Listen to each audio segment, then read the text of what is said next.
The views expressed on Science for the People are not necessarily the views of this station, its affiliates, sponsors, or advertisers. This week on Science for the People, we're getting revved up for the North American eclipse. We'll talk with astronomy writer Lisa Grossman about what to expect when you're expecting the lights to go out. Then we'll talk with Trae Winter, Elise Ricard, and Kiersten Kirby-Patel about how you can help science on the big day. Welcome to Science for the People. I'm Bethany Brookshire, a writer with Science News and Society for Science in the Public, and I, like millions of other people, am getting super excited. Why?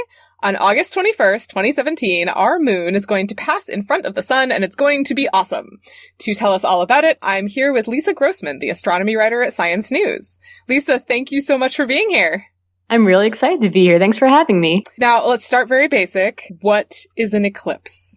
An eclipse is when the moon, the sun, and the earth all line up such that one blocks the other. So a solar eclipse is when the moon comes between the earth and the sun, but a lunar eclipse is when the earth comes between the sun and the moon. So this one is going to be the moon blocking out the sun. Okay. What happens if the sun comes between the earth and the moon? That never happens because it's farther away than the moon is. I'm just saying we have a lunar good eclipse question, though. and a solar eclipse and the apocalypse. I just wanted to get that in there. Good job. And most people talk about this particular solar eclipse. There's going to be about 2 minutes or so of total darkness if you are under totality. What is totality and what does that mean exactly? So the moon will only block the sun completely from a certain zone underneath it. Basically, from the perspective of the moon, if you're looking down at the earth, the moon's shadow is falling on a stripe that kind of, for this eclipse, will go across the continental U.S. from Oregon down to South Carolina. But from elsewhere in the continent, and also Alaska and Hawaii and parts of the Pacific, you can see a partial eclipse, which is just the moon kind of taking a bite out of the sun. So you can still, you're in the moon's shadow, but not as much, is one way to think about it. But totality is that zone where the moon completely blocks out the sun and you don't get any sunlight at all for 2-ish minutes. And you mentioned that we get about 2 minutes of totality, and we've been reading a lot about 2 minutes or so of total darkness if you're under the totality. But there's going to be a longer period of time where the moon is kind of taking a bite out of the sun, as you mentioned. How long will the total solar eclipse take? Right. So if you're in the path of totality, the moon should take about an hour and a half from when it touches the edge of the sun to cut across the solar disk before completely covering it up. And then you get your 2 minutes of totality, and it'll take another hour and a half to exit the disk. So it's a full 3-hour show. Yeah. Now, eclipses are very cool to people like me who are down on the ground, but astronomers now have giant space telescopes. So if astronomers can kind of see eclipses all the time, why are they excited about this one? Because they are very excited. Yeah, this is a good question. So the telescopes that we have on the ground and in space that watch the sun need to block out the sun's bright disk, just like the moon does, in order to see the part that everyone's excited about, which is the corona, which is the sun's atmosphere. And that's where most of the interesting physics happens. The disk of the sun has interesting physics going on also, but some of the biggest questions that we have about how the sun works can only be answered by looking at the corona. And also some of the things that affect the Earth the most, like coronal mass ejections and solar flares and things that can send charged particles heaving towards the Earth where they can cause auroras or knock out satellites or all kinds of exciting things like that. That all happens in the corona too. So the corona is really the star, even though the sun is the star. But the telescopes that we have to use a artificial, they call it a coronagraph. So they block out the sun so that they can see the corona. And those have to be bigger than the actual disk of the sun in order to protect the telescopes from stray photons that could come in and ruin the image or damage the telescope or anything like that. So you miss out on most of the coronagraphs that telescopes are equipped with are twice the radius of the solar disk. So they go from, if you count from the middle of the sun out to the edge is one solar radius, they go out another solar radius after that. So that middle zone, there's like a donut around the sun from 1 to 2 solar radii where we almost never see it. except during a solar eclipse. Oh, so we're actually missing a lot of it with the giant space telescopes. Yeah, the telescopes are great. They can look in more wavelengths than, our eyes, but they don't show you everything. And why do coronagraphs have to cover so much more of the disk?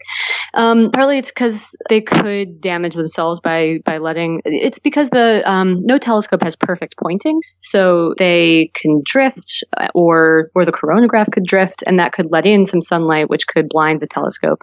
And there's also these things at the edge of a sharp disk where light gets distorted. And that doesn't happen with the moon because it is far enough away from the telescopes that we're using to observe it on the ground or even in an airplane that those kind of edge effects aren't really a problem anymore. Now, scientists you've mentioned are super, super interested in the corona. Why is the corona so important? You mentioned things like bursts of ions coming to get us. Yep. What's so important about the corona? The big solar burps that the sun gives off are all, they happen they're like bits of the atmosphere of the sun, which is all extremely hot charged plasma. And sometimes the sun just like flings some of it out into space. And sometimes that hits planets, and sometimes that's not great. They think that, and also not even when all this like violent stuff happens, but under normal circumstances, the sun is just streaming charged particles all the time in something called the solar wind. And scientists think that that's part of how Mars lost its atmosphere. Mars used to have a much thicker, wetter atmosphere, we think, based on the sort of geological features we see on the ground. And it doesn't now. And one way it could have lost it is a orbiter called MAVEN that is studying this. The solar wind could have bashed into the Martian atmosphere and stripped a lot of it away. So, and that doesn't happen on Earth mostly because the Earth has a strong enough magnetic field that it can kind of push the solar wind and keep it out into space. It can guide it around the Earth. But the parts of the sun that affect the Earth the most all happen in the corona, or all originate in the corona. And there's also the bits of the sun that are the most mysterious, the things we don't understand and can't really understand by our normal telescopes because they block this part. The corona is millions of degrees hotter. No, the corona is millions of degrees Celsius.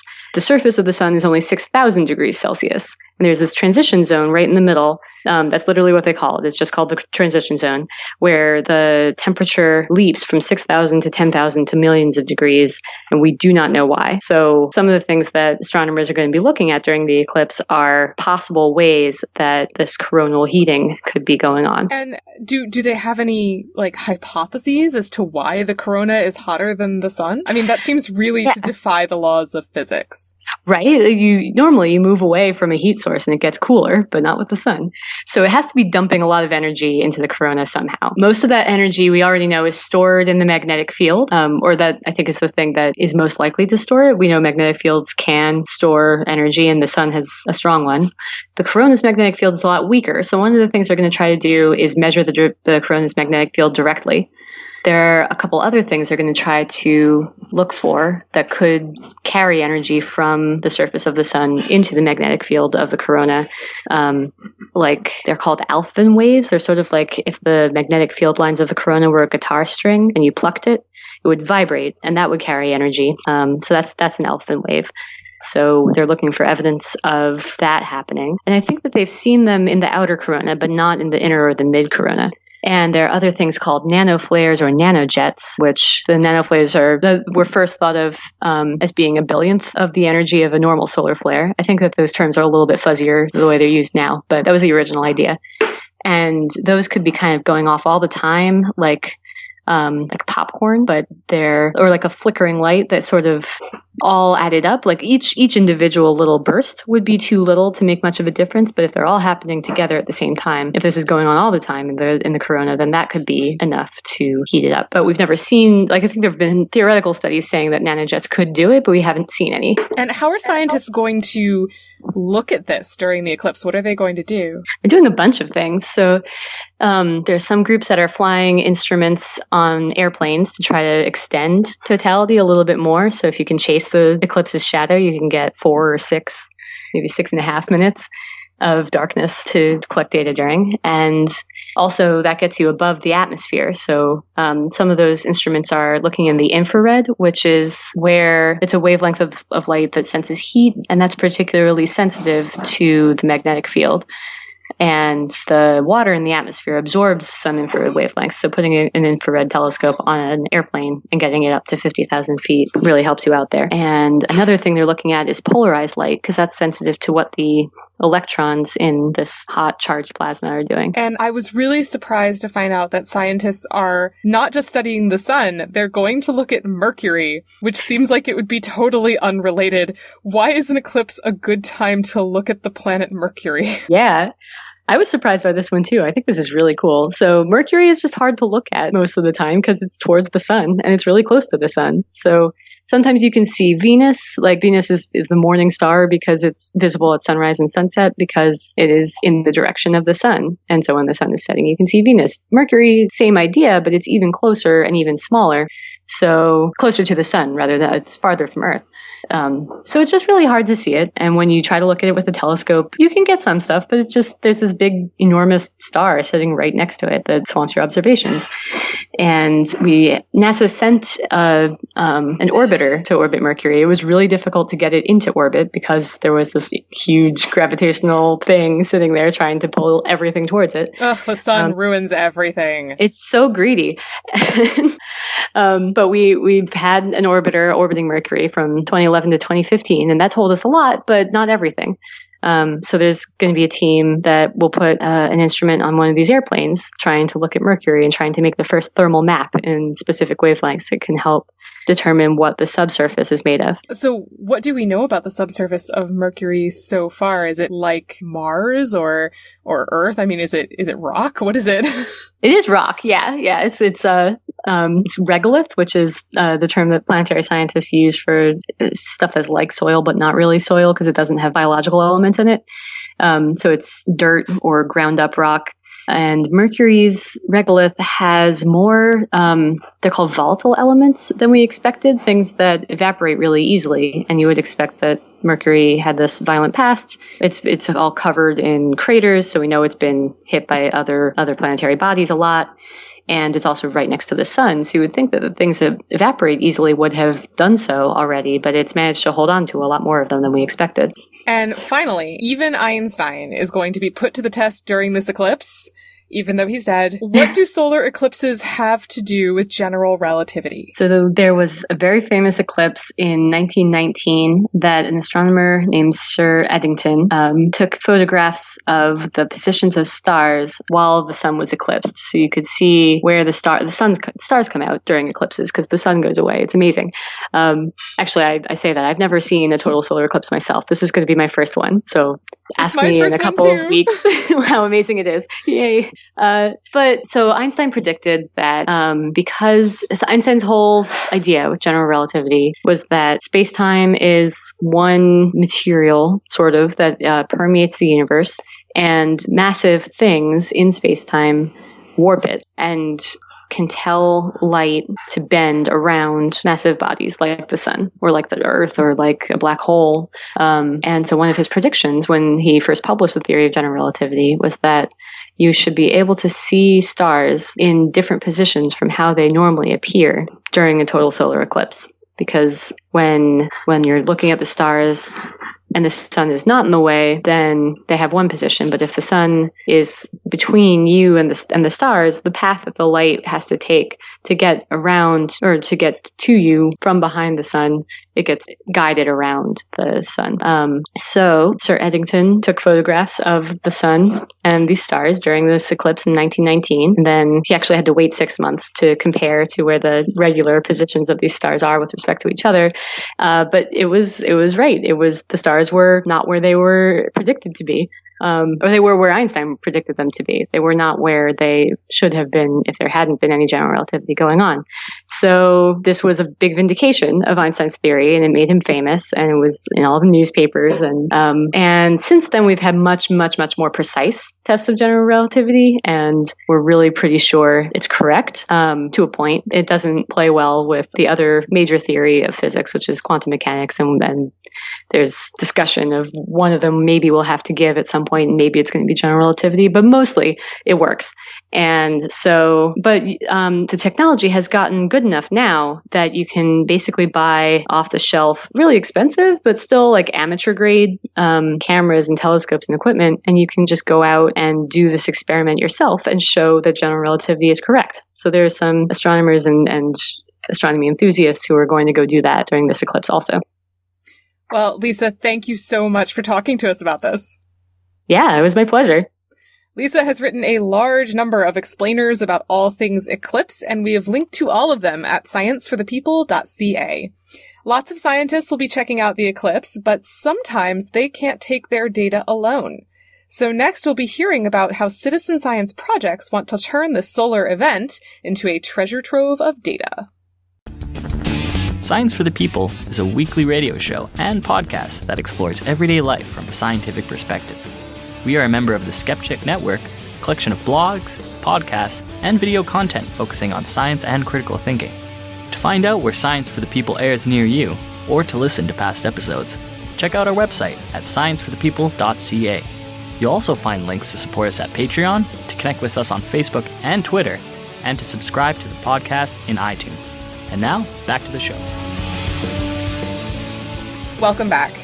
When the solar eclipse passes across North America, millions of people will be looking at the sky through glasses or pinhole cameras. They may be following along, watching live streaming video, but people who are visually impaired won't necessarily be able to see the darkness fall. But they could hear it, or feel it.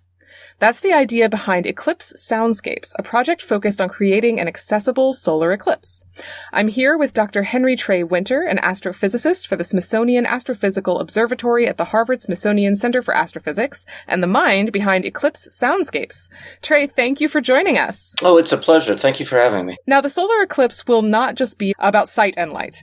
There will also be sound. What can people expect to hear during a solar eclipse? Well, of course, that all depends on where you are. So if you're in an urban landscape, the thing that you can expect to hear are people's reactions, which are going to be profound during the eclipse. Basically, daytime is going to turn into 2 minutes of moonlit nighttime. Almost instantaneously. And that is going to have a powerful reaction to people, and they will express that reaction in a multitude of ways, one of which is sound, which we're hoping to record. Now, if you're in a more rural area, you might not hear as many people reacting as once. You might hear your friends, but you might also hear some changes in the natural sounds around you. And one of the things that we're really excited about here at the Eclipse Soundscapes project is getting recordings from wildlife areas, seeing how different species react to the change between day and night. There's a lot of anecdotal evidence showing that species like crickets, frogs, certain types of songbirds react very strongly to day becoming night. And this is because unlike larger mammals like you and I, they don't rely on a circadian rhythm, a body clock to tell time. They depend on day-night cycles as evidenced by light and dark. So one of the stories that got me started down this road was a friend of mine telling me about when he witnessed his first eclipse, that as soon as the moon fully covered the sun, what we call second contact in the eclipse, and day became that full moonlit night, crickets automatically started chirping instantly, like somebody had flipped on a switch. And then during third contact, and that's the point where the moon just moves off the sun and the first rays of sunlight start peering around the edge of the moon, those crickets switched directly off and were silent. And so we're not sure about what species are really affected by an eclipse, about how long they are confused by the eclipse, what the recovery times are. And we're hoping that in partnership with the National Park Service and citizen scientists, we can start to determine what animal species are more strongly, less strongly affected via the eclipse, as evidenced by how they change their bioacoustical chorus, the sounds that they make. But I think equally exciting is how the eclipse is going to change human endeavor. So not just people looking up and seeing the complicated, beautiful corona of the sun for the first time with their eyes during an eclipse. But also, too, as people stop and gaze and wonder, how does that change human endeavor? How does that change car patterns and people on bikes and all the different things that kind of are always there, persistent in the background, that we never notice until they're absent. And these are the kind of things and experiences that we're hoping to get, again, from our partnership with the National Park Service, some friends of ours in the physics department, and Brigham Young's Idaho campus physics department, and with the help of citizen scientists across the nation. And you talked a little bit about taking advantage of sound changes during the eclipse. Can you talk to me about how you came up with the idea of coming up with an accessibility app? You actually were designing exhibits for museums, is that right? That's correct. So I was designing museum exhibits, not because I am a museum designer or an exhibit specialist. That is a very specialized and highly trained skill that some people have. I'm an astrophysicist. I study the sun primarily. I was working on this great instrument called the Atmospheric Imaging Assembly, or AIA, which is a suite of 4 telescopes that look at the sun 24/7, 365 from the discrete vantage point of Earth orbit. They're on a NASA satellite called the Solar Dynamics Observatory, which launched in February of 2010. And the imagery is just so stunning. There is no way that a person cannot look at these images of the sun being dynamic, loops evolving, changing, flares going off that are the size of our entire planet times 5. Huge wisps of matter leaving the sun and going out into interplanetary space that sometimes intersect with Earth. These are images that not only I as a scientist find powerful, but anyone that lives on planet Earth typically finds to be powerful, because it gives us a sense of where we are in our solar system as a whole. And I developed some specific technologies that had made the production of video walls less expensive. So a video wall is putting together a multitude of smaller TV screens in a way that acts as one giant screen. And commercially, these were very expensive. I like to break things apart and put it back together in new and interesting ways. And I was breaking apart gaming graphics cards for video games and putting them back together and putting the software together in a way that we could very inexpensively build these video walls. And you need these video walls because my images are 16 million pixels large. You need basically 9 high-definition screens to show these images pixel per pixel. And I was having a great time developing these video walls for museums. And I was at a museum one day, and they had an accessible exhibit. And I was like, this is fantastic. I haven't thought about this. And I went to go see the exhibit, and it was an Egyptian death mask. And, of course, the Egyptian death mask is under glass because you can't let everybody touch something that's 3,000 years old. And I was sitting there looking at it, and it was just beautiful and ornate and was finely crafted and was something that was meant to be buried and never seen by humans again. I thought it was amazing. And I looked over at the label that explained the design and building of this mask, and I noticed that the accessibility component were 2 lines of Braille. One line telling the name of the object, and the second line saying the date that the object was created. And I just thought that that was in no way imparting the experience of that object that I had. And I was honestly somewhat a little bit offended by that. And like, how could people, call this an accessible exhibit when you just know the name and the date? And then when I stepped back for a second and thought about it, I realized that I didn't even have that level of accessibility for the blind and visually impaired population on my video walls.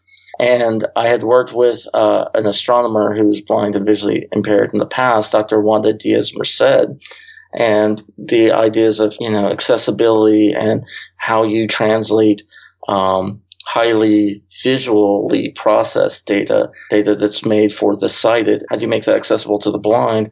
And that realization, with the background of working with Wanda, set me on the path that I'm on now, which is how do you have universally designed exhibits not exhibits that are designed for people who are blind and visually impaired, not exhibits that are designed for people who are deaf or hard of hearing, not museum exhibits that are designed for women, girls, boys, or scientists, non-scientists. How do you have immersive exhibits that engage people with science, that engages everyone with a capital E?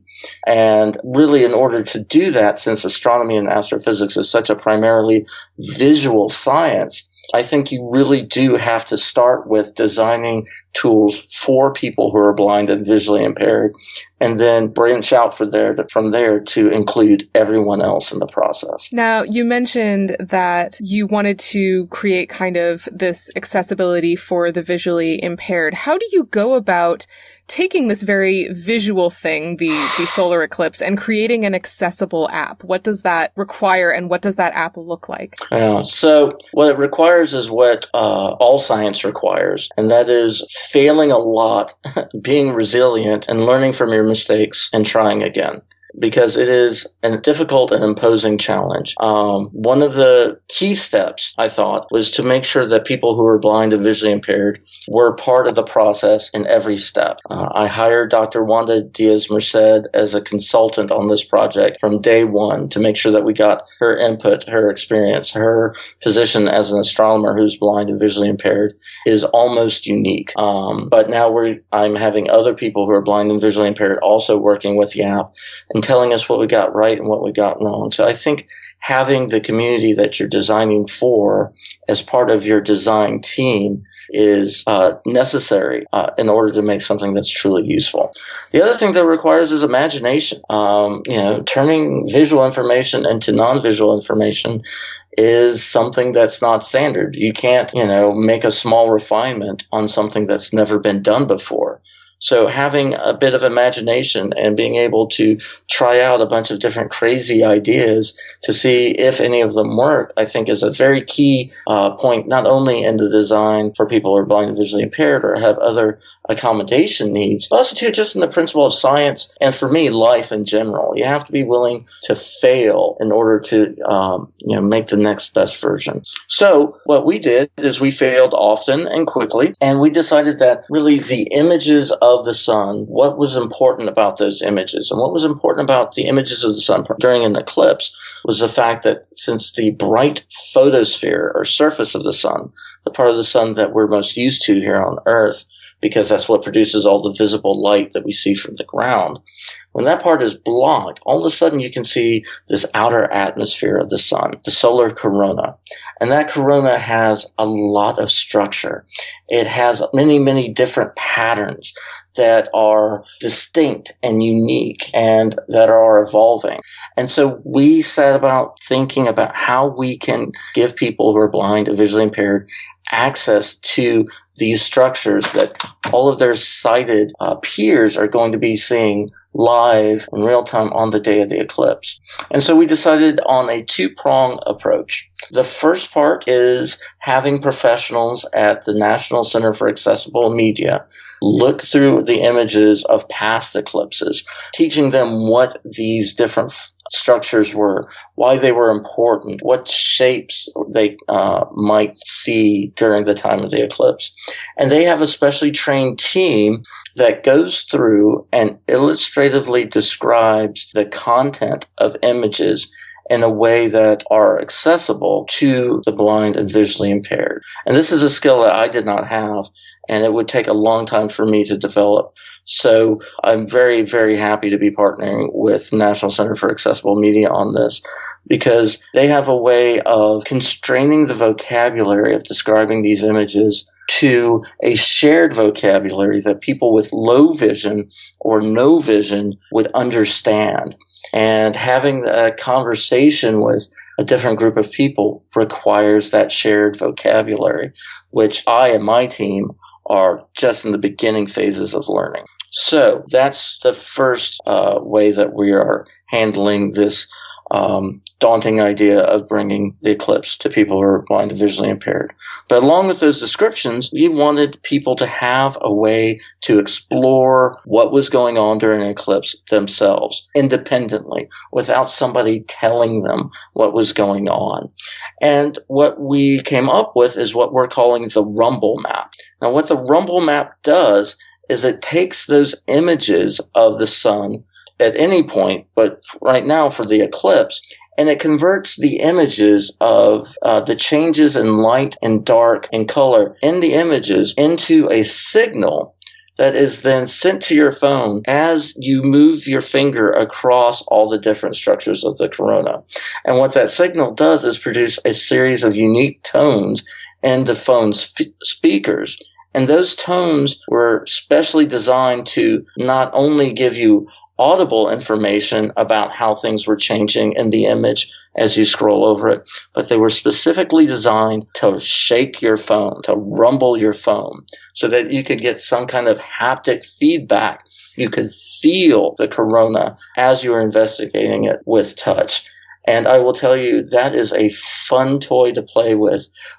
If you're sighted, blind, visually impaired, no matter who you are, I've seen lots of people play with this tool. And just, it adds so much to the experience when you can actually get the sensation of touch. And I must say, I've played with it for hours myself. Now, these are the two things that will be available during the eclipse, the rumble map and the audio descriptions. But you're also going to be asking citizen scientists to help out. What do you need them to do? That's absolutely right. So what we need citizen scientists to do is to record their local soundscapes. How are things changing in your local area? And on our website, we have a instruction packet for how you can do that. So you can take whatever recording device that you have, whether it be just the recorder on your phone. There are these old things called audio cassette tapes. If you have one of those with a recorder, you can go out. I know several birders that are planning to go out with the highest end recording equipment that money can buy and record how birds are going to change their bioacoustical chorus, their bird songs during the eclipse. So record as much information as you can. What we really need are those recordings, and then your position, where you took that recording at, and when you started that recording. And we can fill in all of the blanks from there and find out what species might be hidden in those recordings. We can add information about the weather, how much of the eclipse you're seeing. All that information we're going to add later after the citizen scientists upload this information to our central cloud-based database.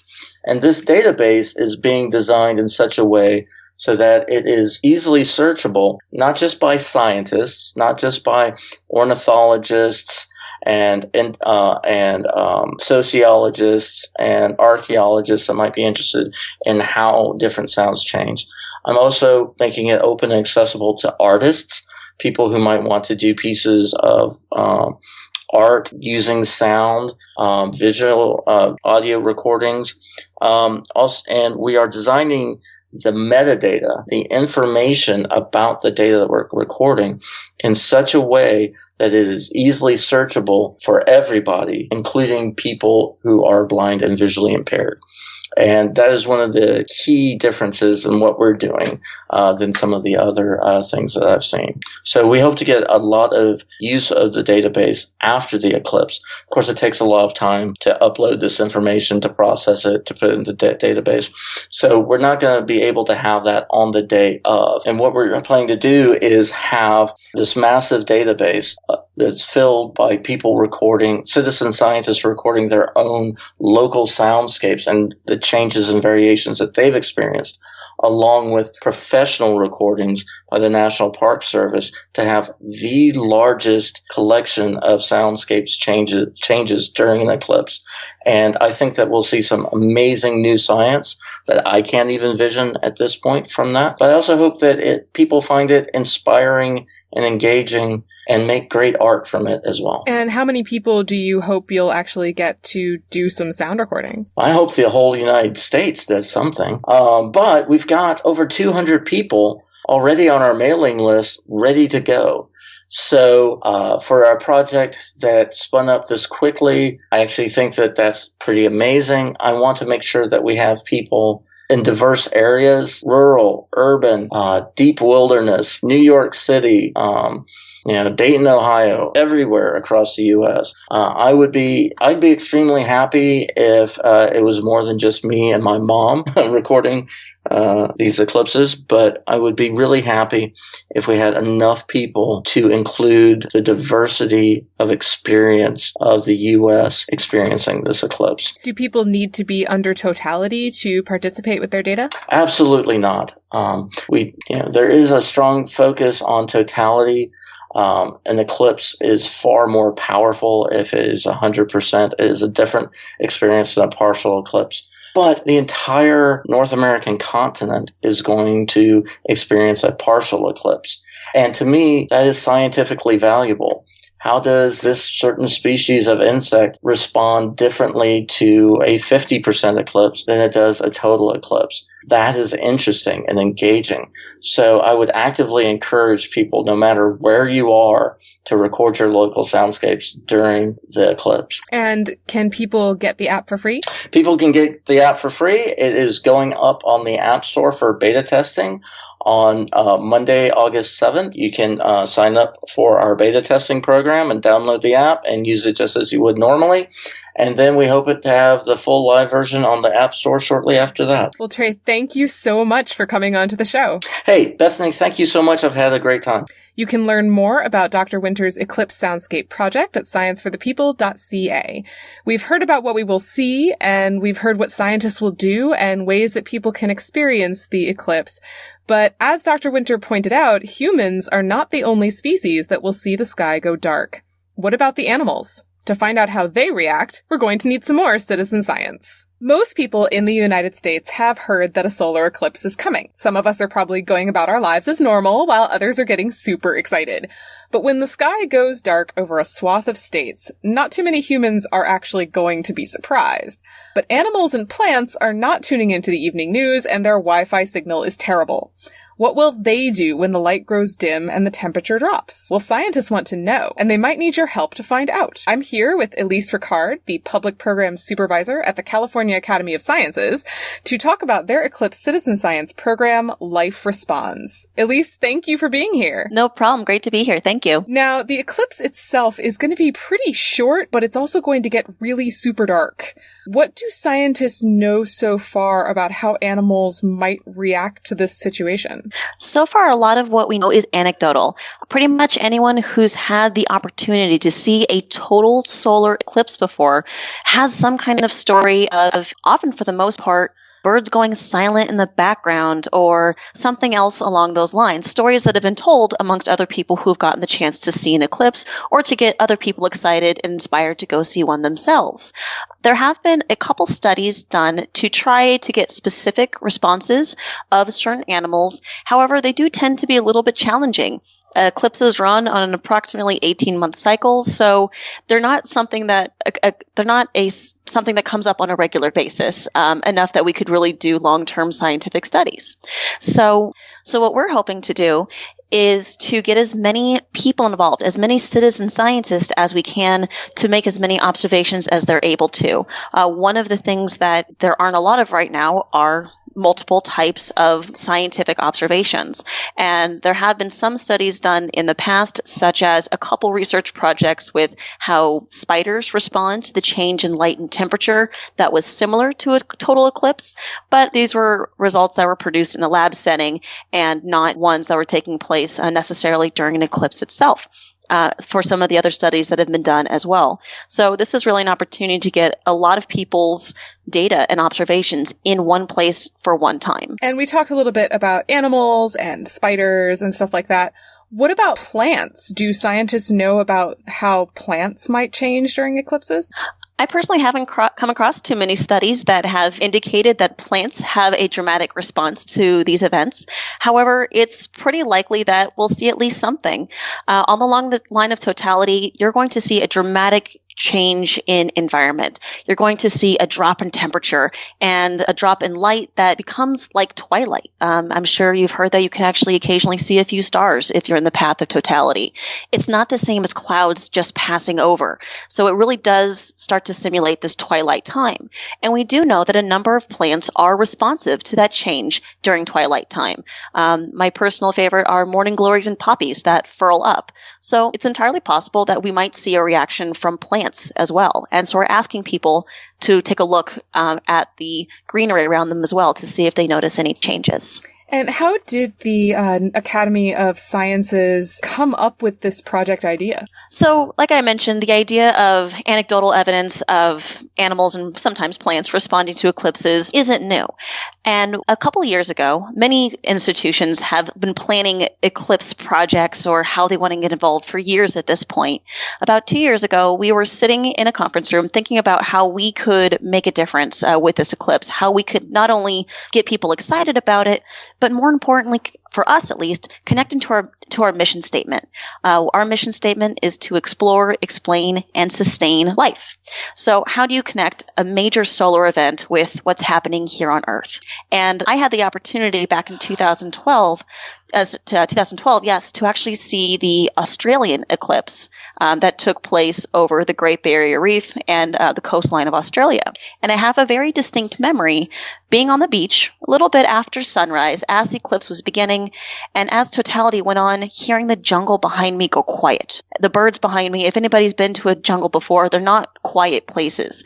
So to suddenly hear birds and other animals have the responses stop was a very dramatic feeling in addition to what was happening in the sky above me. And so remembering this experience, I thought that maybe we could use this opportunity. So we wanted other people to be able to learn from this experience as well and record what they observed. We were very fortunate in that we already had a tool at our disposal. The Academy owns the iNaturalist app, which is used around the world for people to document biodiversity. It's a citizen science project. So we already had a tool that hundreds of thousands of people use to record plants and animals. We're just asking them in this one particular project to take it a step further and not just observe that these plants and animals are there, but also to make a note on if they notice any changes in behavior or reaction. And how does this iNaturalist app, how does it work? What do people need to do to use it? So the first thing we recommend is, of course, downloading the app itself. It is a free app available on Android and iOS, and we encourage people to get familiar with it before attempting this project. So the iNaturalist app encourages you to use mostly photo documentation to take a picture of a plant or an animal or an insect that you see around you, and it will use your GPS data to pinpoint your location. So we have that information available as well. You can identify the species, or you can put it to the rest of the users on the app to help identify it for you if you're not as familiar. And so you can get identification information as well through this particular project. And you're able to make notes in the notes on your observation as well. So you can input additional data in addition to the photo that you've taken. And when people are looking for animals or plants as well, what kind of animals or plants do you recommend? Are there any you're particularly looking for information on? We don't have any specific animals at this point. One of the things we're kind of curious about is what types of animals do respond in general. There have been studies that have been done on specifically orb weaver spiders who react to twilight by tearing down their webs. We think that we might get a reaction very visibly or audibly out of different bird species, either birds stopping to sing, starting to make noise, or even disappearing or reappearing. Potentially, we might see owls come out if they're in an area of totality where it does get dark enough that they notice a distinct change. Likewise, you might see the emergence of other nocturnal creatures like maybe bats.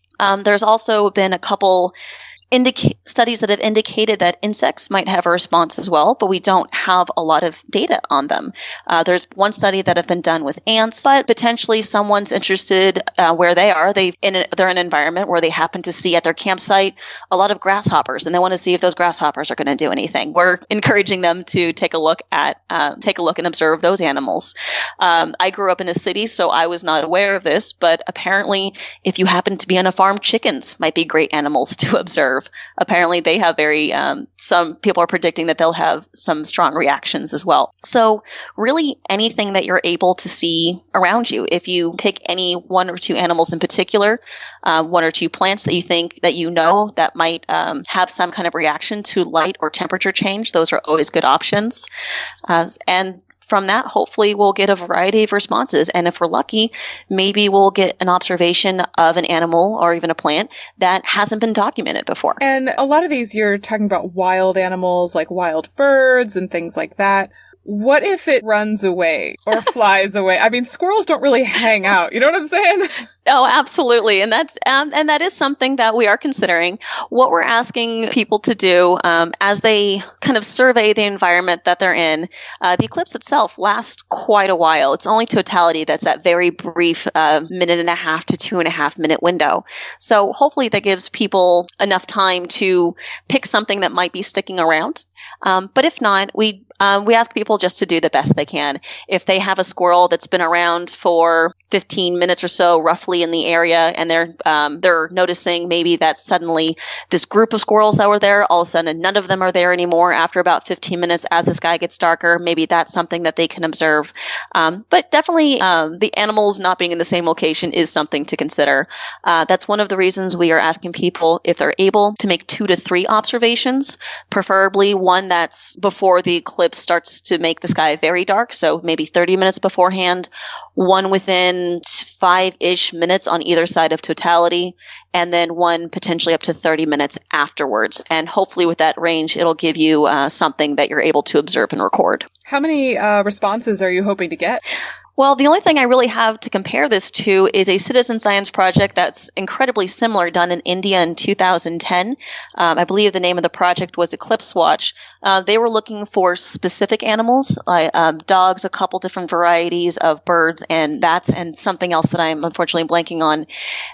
And they were looking across India back in 2010. They were able to get 130 people to respond to their project. So I'm hoping that with citizen science really coming to its heyday in the last few years, and with the advent of computers in your pocket that allow you to have apps that can take photos and help document biodiversity in a way that we've never been able to before, hopefully the merger of those two is going to allow us to collect a lot more and get thousands of people involved. And you mentioned that the citizen science project in India actually had been looking at dogs, for example. And a lot of people are probably going to try and home in on like a squirrel or a bird or a plant or a spider. But for a lot of people, dogs or cats might actually be the closest animal. Will this work for them? Absolutely. In this case, we do recommend, that's not going to make much of a difference if your animal is inside. So if your cat's in the middle of the living room during the eclipse, hopefully you're outside and not inside with the cat. So that may not be the best example. But if you have your family dog in the backyard with you and you're taking a look, that is another animal definitely to pay attention to. We're not being exclusive pretty much of any species. In fact, I've heard that there's another project that's looking specifically at captive animals taking place at the Nashville Zoo. The Nashville Zoo actually has the benefit on being in the line of totality, and they are using the iNaturalist platform as well. Different project, in a different project than Life Responds, but still using the iNaturalist app to have guests at their zoo record captive animals. So obviously there's not too many giraffes running around the United States natively, but we will have some information about non-native captive animals as well. That's really cool. How will you guys be using the data? So right now, our plan right now is to make the data as accessible as possible to as many people that want it. We'll spend some time doing some analytics to get some highlights, but all of the raw data will be available right away through iNaturalist. One of the benefits of that app is that you can look through all the different projects is. None of it's really exclusive. It's all available for free. And we'll take all of that raw data that we end up getting and making journal notes within the iNaturalist project for people who have joined the project to look back and see what's been done with everybody else, the other participants. And we'll also end up posting the results to the Cal Academy's webpage. If anybody's interested in doing more with the data, we will make it available to them as well. That's awesome. Well, I'm going to be under the path of totality with a couple of dogs, so I might have to try this as well. Elise, thank you so much for joining us. Oh, absolutely. And if I may say one more thing, we also really, even if you're not on the line of totality, we really do want everybody to be able to respond to this project. We do tend to focus on that very narrow strip that's going across the United States, that's going to have the maximum amount of darkness, the maximum effect you get with a totality. But it's entirely possible that we might see responses from plants and animals outside of the line of totality as well. And having people all over the country, whether you're here in San Francisco where we're located and only getting an 80%, or down on opposite ends of the country, you might be getting even less. That data is useful for us as well, because what it will do is tell us if your dog down in Southern California at a 75% didn't notice anything, didn't seem to care, but the dogs that you had with you at totality seem to be acting a little bit strange. It tells us something about what light levels or what changes in the environment need to happen in order for animals to notice and and have a reaction. Awesome. Well, you heard Elise. Grab the app, and on August 21st, make sure to look at the sky. You can learn more about the Life Responds Citizen Science Project at scienceforthepeople.ca. Next up, what do radio signals have to do with solar eclipses? Because we're about to find out.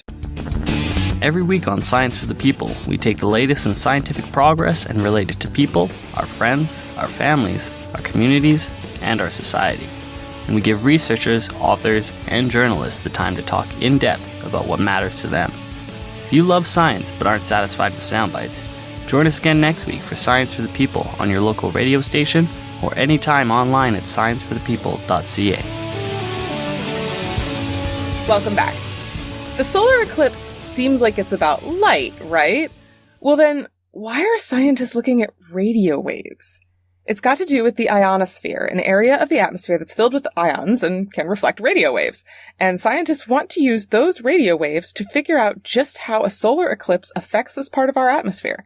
To hear more, I'm here with Kiersten Kirby-Patel, an engineering professor at the University of Massachusetts in Boston, to hear more about the EclipseMob project. Casey, thank you for joining us. Thanks for having me. Let's start simple. What are radio waves? Well, radio waves are actually also light. You just can't see them because they're at a different frequency than the light that you can see.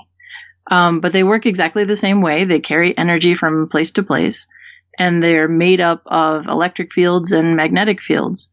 And if you have a cell phone or Wi-Fi or an antenna on your car, if you've ever listened to the radio, then you have interacted with radio waves. And what is the ionosphere and why are radio waves important there? Well, you got it right in the introduction. The ionosphere is a layer of ionized particles that's very high up in the atmosphere. And it has this special property that some radio waves at particular frequencies are refracted by it back down towards the Earth. The interesting thing about that is that because of that, we can sort of see around the horizon. Normally, radio waves would just escape into space, so there would be a limit to how far along the Earth's surface we could communicate, because they would just go off once we hit the curvature enough. The ionosphere allows us to observe radio signals from very, very far away. And because the ionosphere is ionized by the sun's radiation, that behavior is different in the daytime than it is at night, which is why you might have heard about people being able to listen to AM radio stations that are very, very far away at night, but not during the day. So the ionosphere is actually very useful to us in our daily lives in terms of what it allows us to do with radio waves? Yeah. That's really cool. So what does a solar eclipse have to do with the ionosphere? A solar eclipse is an interesting thing for us to study right now because the ionosphere changes in response to changes in its illumination from the sun. Normally, from daytime to nighttime or from nighttime to daytime, there's sort of a slow transition between daytime radio wave propagation behavior and nighttime radio wave propagation behavior. During the eclipse, that transition happens a lot more quickly, on the order of a couple hours rather than many, many hours, or several hours at least. That's interesting because the eclipse then doesn't have other variables that are also changing. The weather doesn't change. The angle of the sun's rays doesn't change during the eclipse. All of these things change from day to night or night to day, but they don't change during the eclipse. So it's an interesting time to study the ionosphere in a little bit more controlled environment. And obviously we know years in advance when an eclipse is going to happen, so we can plan ahead for it. And so you've developed something called the EclipseMob project. What is it looking to do? The EclipseMob is crowdsourcing a measurement of radio wave propagation during this upcoming solar eclipse. The interesting thing about EclipseMob is that we have participants who are not necessarily scientists. A lot of them are hobbyists or educators. We have teachers and librarians and students, and they're all participating from all over the U.S. to report to us how they view one particular transmitter's signal strength varying during the eclipse. And what will that tell you if the signal strength varies or how much? Well, this particular behavior hasn't actually been studied very well before. It's pretty hard to do a large measurement, and in the past it has been anyway. The EclipseMob project has the advantage that now we have GPS and we have smartphones. The last solar eclipse that was visible from the continental US, the last total eclipse, was 1979, I want to say, and we didn't have smartphones and GPS back then. So past measurements either haven't had as many receiver sites participating because they had actual engineers and scientists who were employed by whatever project doing the recordings, or they had many, many receiver sites, but they didn't have a consistent and reliable way to report time and location for the recordings that they made. So you've been giving out kits for this project, and now people are also building their own kits to kind of help measure these radio waves. How are they going to be measuring them, and what are they going to do? Well, there's a pretty simple kit. We mail it out. It has an amplifier in it and a couple of multipliers, and then basically just some power supply stuff. And they build this little kit circuit, and they build an antenna to go with it. The kit's interesting because it's designed not to use any power tools. The only thing you really need is the wire strippers that we give you in the kit. There's no soldering, there's no drilling, there's no cutting. It's really very straightforward. And then it plugs into your smartphone, and we have a phone app that's still in testing right now, but it'll be released this week. And the phone app does some software-defined radio functions, and it automatically does the recording. That's awesome. So do people just stand outside with the recording on the day of the eclipse? Yeah, they go out, they set up their antenna. There's a little bit of alignment you have to do to make sure that it's pointed in the right direction. And then they hit record. Do people need to be under totality to do this? No, not at all. We actually get really interesting information from people who are not. And what are you going to do with the data? One of the things that we're going to do is look at how people's observed signal strength varies depending on where they are in relation to the transmitter and in relation to other receivers. So we expect to see if we have two receivers that are kind of close to each other but not too close, we can compare those two, and that'll be really interesting. And what's this going to kind of tell us about the ionosphere that we didn't know before? Well, there's a short-term ionospheric behavior called ionospheric disturbances. Sometimes they're called sudden ionospheric disturbances. And they're unpredictable, and they cause the ionosphere to do something on a much shorter time scale than the day-to-night transition. Because they're unpredictable, they're really hard to measure. But they can cause a lot of problems with when you're trying to use the ionosphere for your communication or for your radar or whatever. And the eclipse is actually a really good opportunity to model them because it's also a short-term thing that happens to the ionosphere, but we know when it's going to happen. And you mentioned you've been giving out kits. People can also build their own radio receivers. Is it too late? Can people still participate? It is not too late. We have a parts list on our website. So We have given out all the kits that we had for free, but people can get their own parts. And if they do that and put their kit together, then they can download the app and upload their data with us. That's awesome. So, Casey, thank you so much for coming onto our radio waves for this project. Of course. Thank you for having me. We've linked to more information about the EclipseMob project at scienceforthepeople.ca. There you'll also find the rest of our many Eclipse links and links to Twitter, Facebook, and iTunes, where you can subscribe to the show or leave us a glowing review. We've also got a Patreon where for just the cost of a cup of coffee, you can help our hardworking podcast crew bring scientists direct to your ears every week. Thanks for listening. Look up at the sky on August 21st, and we'll see you next week on Science for the People. Science for the People is produced by Rochelle Saunders and edited by Ryan Bromsgrove. Helen Quivalon is our publishing liaison. We get research help from Josh Witten and consulting support from Desiree Schell. Our frequently seen guest hosts are Marion Kilgour, Anika Hazra, and Jessica Yaros. Our theme song is called Binary Consequence, and it was written and recorded by Fractal Pattern. Science for the People is entirely listener-supported. You can find us on Patreon, where you can support us with monthly donations in any amount, or you can send us a one-time donation in any amount via the donate page of our website. Science for the People is created in partnership with the Skepchick Network, a collection of blogs, podcasts, and video content focusing on the intersection of science, popular culture, politics, and social justice. You can find out more about Skepchick at skepchick.org. The show is hosted by science news writer Bethany Brookshire and me, Rochelle Saunders.